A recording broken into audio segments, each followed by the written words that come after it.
नमस्कार मित्रांनो, सुप्रभात, गुड मॉर्निंग.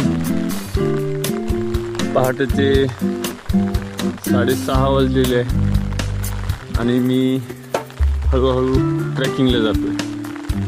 आणि आपण आहोत गांडूळमुख या गावामध्ये. या गांडूळमुखची कहाणी आपण ट्रॅकिंगला चालत चालत तुम्हाला दाखवतो, गाव पण दाखवतो आणि या गावचे नाव गांडूळमुख कसे पडले हे पण दाखवतो.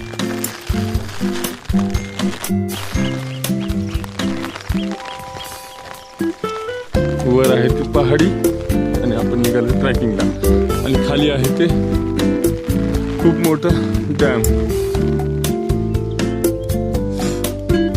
आणि त्याच्या आतमध्ये मासा पकडण्यासाठी मच्छीमार पण सकाळी पहाटेच 5 वाजल्यापासून पोहोचलेले आहेत. आणि मी काम नसलेला उद्योग मॉर्निंग वॉकला ट्रॅकिंगला निघालोय माळावर.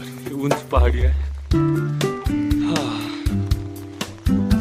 चला तर बघूया गांडूळमुख.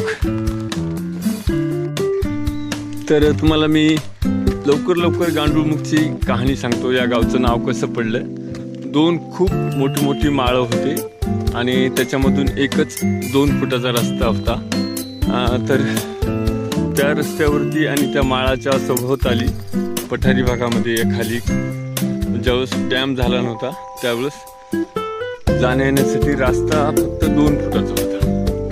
तर 2 फुटाच्या रस्त्यामधून जाताना येताना 2 तोंडी मांडूळ म्हणतो आपण. या ठिकाणी गांडूळ बोललं जातं नाशिक जिल्ह्यामध्ये. आणि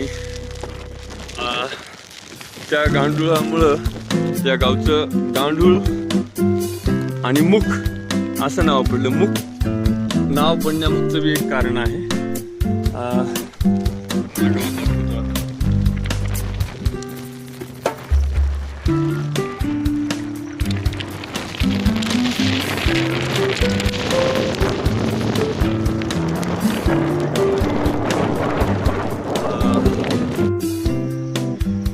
तर मित्र हो, गांडूळमुख या गावाचे नाव आहे. तुम्हाला ती कहाणी सांगितली. 2 माळांच्या मधून एक 2 फुटाचा रस्ता होता आणि त्याच्यावरती मांडूळ, ज्याला महाराष्ट्रामध्ये काही ठिकाणी मांडूळ म्हटलं जाते, गांडूळ म्हटलं जाते. तर ही या गावची परिस्थिती. आणि मुख हे नाव याच पठारी भागामध्ये खाली तळ्याच्या या ठिकाणी एक खूप मोठं मंदिर होतं हनुमंताचं. आणि ते हनुमंत बोलत होते, म्हणजे तोंडाने बोलत होते म्हणून मुख असं. म्हणून आता या गावाचं नाव गांडूळ. खाली वस्ती आहे. मी तुम्हाला वरनं दाखवतोय. मी ट्रॅकिंगला आलेलो. तुम्ही पण ट्रॅकिंग करा, आनंद घ्या.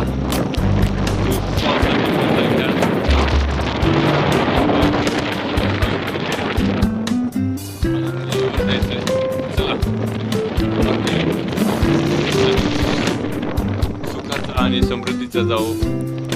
सर्व शेतकऱ्यांना या पावसातून लाभ मिळो आणि कुणाची होणे एवढी सदिच्छा.